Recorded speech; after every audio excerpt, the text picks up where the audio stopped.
स्वागत है आपका आपके वास्तविक परिवार में। दोस्तों, अभी आजकल एक टिप्पणी किसी ने की थी राधा जी के ऊपर, किसी कथावाचक ने। तो उसको ये चीज़ पता नहीं है कि राधा जी हैं क्या, इसलिए वो लोग ऐसा बोलते हैं। भगवान स्वयं शरीर नहीं होता है, वह शरीर को धारण करता है। आदि शक्ति जब आती हैं तो वो कोई शरीर नहीं होती हैं, वो शरीर को धारण करती हैं। वो कोई शरीर थोड़ी नहीं है। राधा जी कोई शरीर थोड़ी नहीं है, वो तो आदि शक्ति का अवतार हैं। जैसे सीता जी हैं, भगवान स्वयं शरीर नहीं होता है। ये जो कथावाचक हैं ये जान नहीं पाते हैं, इनको दो दिखाई देता है। दो है ही नहीं, दुनिया में कुछ भी दो नहीं है। जो रहने वाला है वो एक ही था परमात्मा, जो रहेगा वो एक ही है परमात्मा। ये उसका खेल है। वो अलग अलग रूपों में आते हैं। पूर्ण अवतार में आते हैं तो विष्णु, राम और कृष्ण बन के आते हैं, तो उनके साथ उनकी शक्ति भी आती है। जैसे कि लक्ष्मी जी हो गई, सीता जी हो गई, राधा जी हो गई। तो ये उनकी शक्तियां हैं। ये दो नहीं हैं, दो लगते हैं। आदि शक्ति भगवान से ही है, भगवान में ही है। अलग रूप अलग शरीर में अवतरित होती हैं, लेकिन है भगवान की शक्ति। ये जो कथावाचक लोग होते हैं ये समझ नहीं पाते चीज़ों को, और अपने जैसा होता है वैसा बोलते हैं। प्रेम में हमेशा एक होता है, दो होता ही नहीं है। और ज्ञान भी जब कोई पाएगा तो एक ही मिलेगा लास्ट में, दो है ही नहीं, दो है ही नहीं।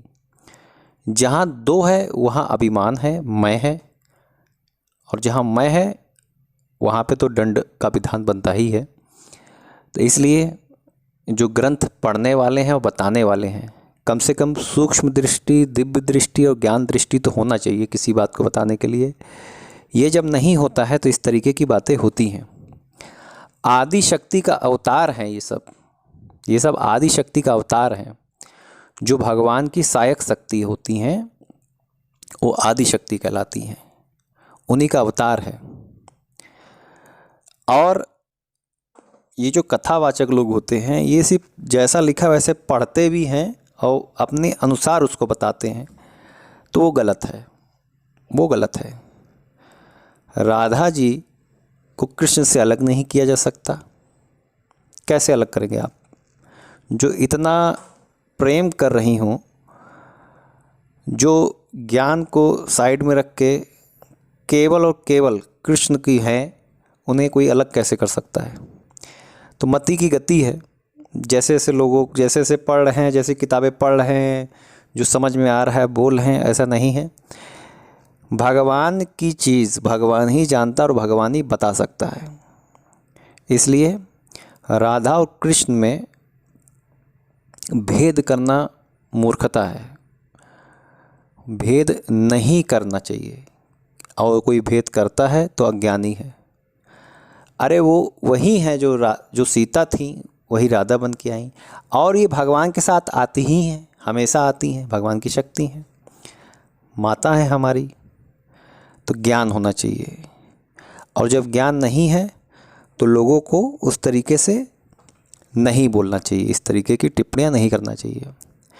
लिखी हुई बातें आप जब तक ज्ञान से नहीं जोड़ के देखेंगे तब तक उन बातों का जो वास्तविक अर्थ है वो नहीं पता चलेगा। तो जो कथावाचक जी हैं जिन्होंने ये बात कही है वो अंततः सत्य नहीं है। अंततः सत्य यही है कि वो भगवान की आदि शक्ति हैं, भगवान के साथ आती हैं, और भगवान जब अवतरित होती हैं साथ में रहती हैं, फिर जब अवतरित होकर अपना कार्य करती हैं उनके साथ रहती भी हैं। तो राधा जी आदि शक्ति का अवतार है, सीता जी आदि शक्ति का अवतार है, लक्ष्मी जी आदि शक्ति हैं। तो ये है सत्यता। हो सकता है आपको ये चीज़ थोड़ी बहुत समझ में आई हो। मैं इस पर ज़्यादा कुछ डिटेल में नहीं जा रहा हूँ, बल्कि मेरे पास बहुत इसमें डिटेल में जानकारी है, लेकिन इतना ही जानिए कि ये आदि शक्ति हैं और प्रेम में दो नहीं एक होता है। धन्यवाद वीडियो सुनने के लिए आपका।